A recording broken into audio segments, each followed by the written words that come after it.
The weight of the breakup hits me like a freight train.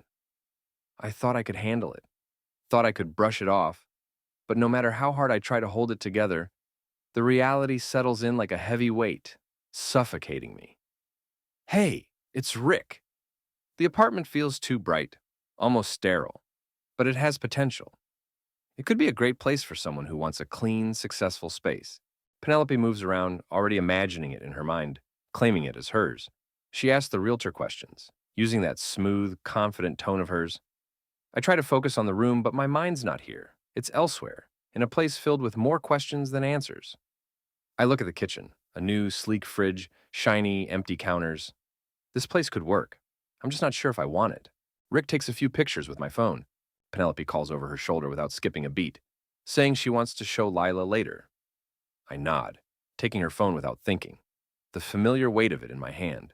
I start snapping photos, one of the living room, then of the view outside the window. But as I bring the camera into focus, her phone buzzes. It's Lila. Are you really okay with settling for a simple life with him?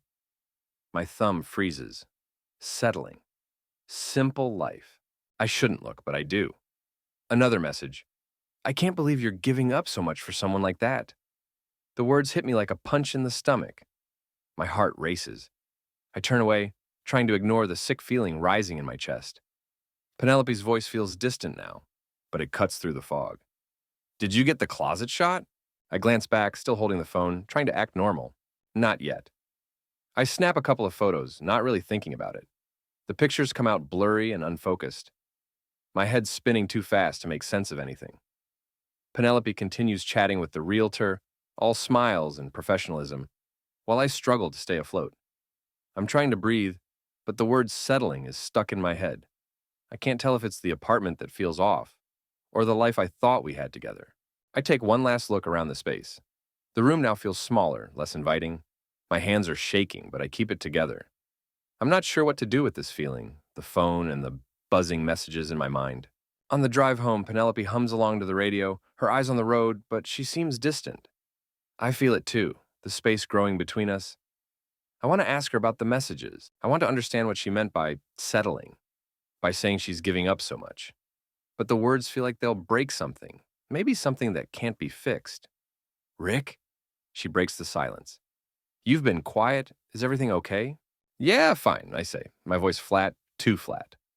I glance at her, the woman I thought I knew, but now she feels like a stranger, wrapped in the perfect package, polished. The kind of woman who lives in a world of shiny things, hiding her past behind a flawless facade. At home, she kicks off her heels and collapses onto the couch, scrolling through her phone. Her back is to me, but I can't stop watching her, feeling the weight of the unasked questions pressing down on me. I stand by the door, thinking, turning the messages over in my mind. I never expected this. I never thought she would be hiding something so significant from me. I can't keep pretending everything's fine. I can't ignore this anymore, but I also know I don't know how to ask the question, the one that's been gnawing at me. She tilts her head, noticing my silence. What's wrong? I shake my head, not trusting my voice. Not yet. Hey, I'm Penelope. I know I probably seem like a totally different person now. The woman I was before I met Rick. God, she was wild. I lived for the thrill, always chasing the next high. Nights blurred together with drinks, loud music, and people who didn't really matter. I had casual relationships, short flings, and I wasn't looking for anything serious. At the time, it felt freeing, like I was in control of everything. No strings, no expectations, just me, living in the moment. But after a while, that life wore me down. Honestly, it was exhausting. The constant chase for something that never quite filled the emptiness. It wasn't even about the fun anymore. It was about filling a hole I couldn't name. I kept pushing boundaries, getting deeper with people I didn't care about, doing things I didn't need to do. And after a few years, it hit me. This wasn't real. I didn't want this anymore. I could feel the weight of it, the instability, the loneliness in a crowd. I wanted something real, something I could count on. That's when I started thinking about change, about leaving that life behind. But it wasn't easy. I wasn't sure what a stable, meaningful life would look like, but I knew I had to try. And then I met Rick. Everything changed when he walked into my life. He wasn't like the others. He didn't have that wild streak, that need to be the center of attention. He was calm, grounded, solid. He wasn't chasing anything. He knew who he was. Honestly, that was a relief. For the first time in a long time, I didn't feel like I had to keep up with some image or expectation. With Rick, I could breathe. I could just be myself. I didn't realize it at the time, but he became my anchor. His steady presence was exactly what I needed. The idea of something stable, of building something that lasts, it felt right. I miss the excitement of my past sometimes. Sure, it pops into my head now and then, a fleeting thought that I brush aside. But what I have with Rick is different. He's calm, constant. He's what I didn't know I needed. When Rick found the message, I saw the change in him. His face went cold, and I felt that familiar pang of panic rise in my chest. He wasn't going to let it go. I didn't know what to say. The words I typed in that message weren't exactly how I meant them. It was a moment of weakness. It's not like I wanted him to see that, or for him to think I was settling. I tried to explain. Of course, Rick. It's not like that. You don't understand.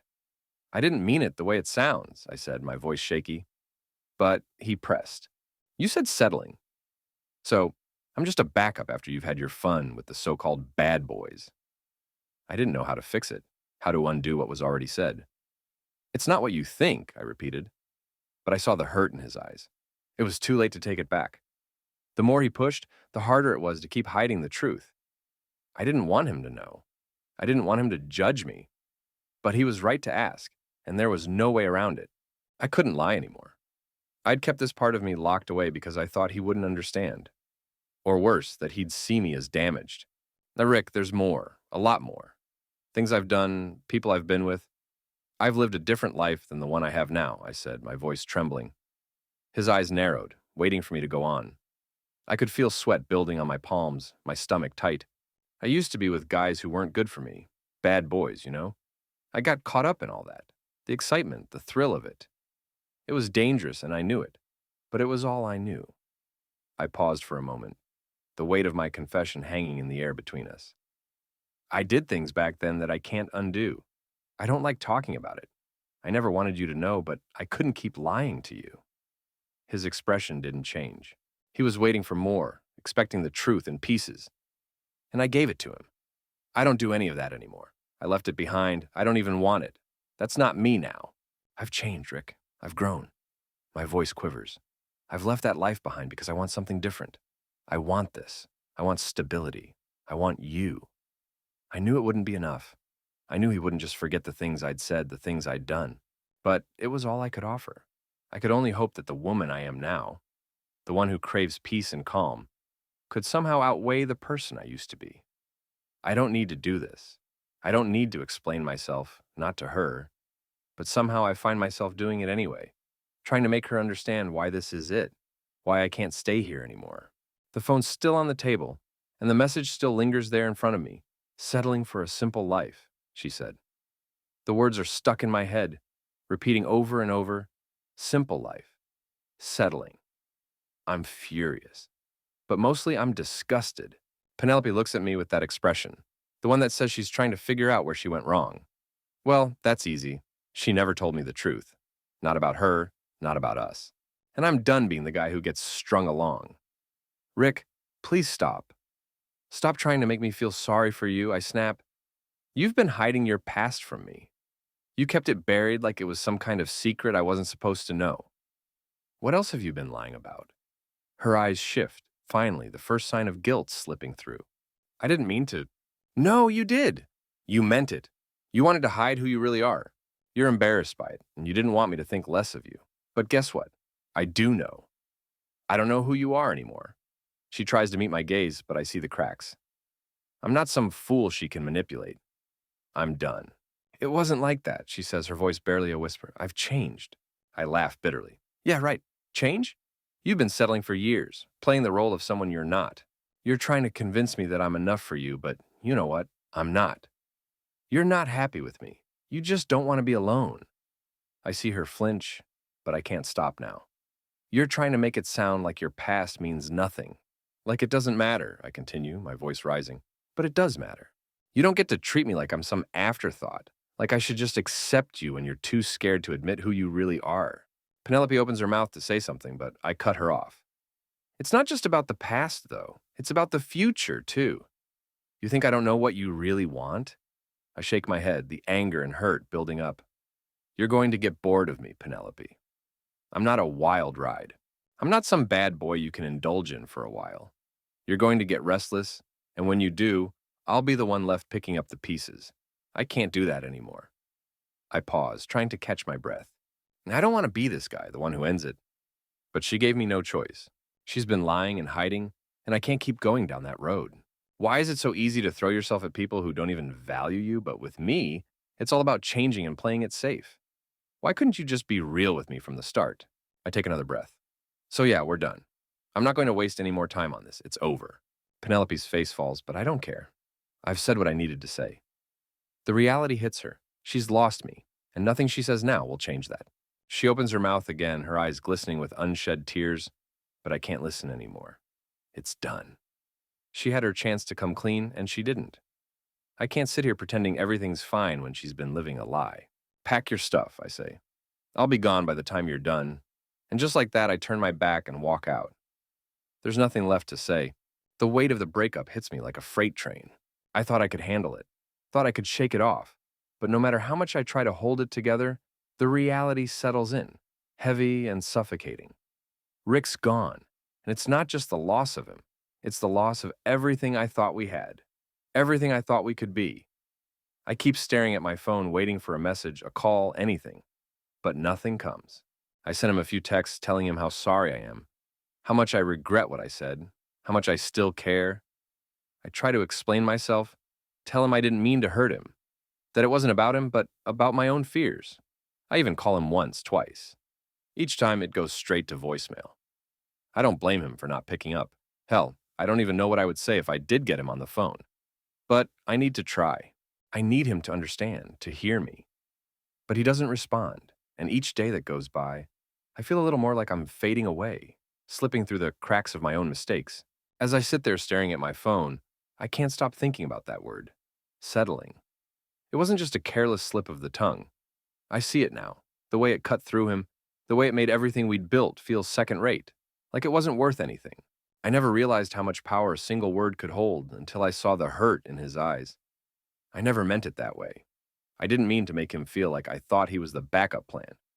But that's how it landed, and no apology will change that. I kept so much of myself hidden, afraid of being judged, afraid of showing him the parts of me I thought he wouldn't understand, the parts I wasn't proud of. It's not just the past I kept from him, it's the fear. The fear that if I opened up, if I showed him all of me, the wildness, the mistakes, the uncertainty, he wouldn't love me anymore. I thought I could keep that under wraps, but it only made things worse. It bred distrust, and now I can see it clearly. I failed him. I failed us. Rick always valued honesty and transparency. He didn't need me to be perfect. He needed me to be real, to be myself, and I couldn't do that.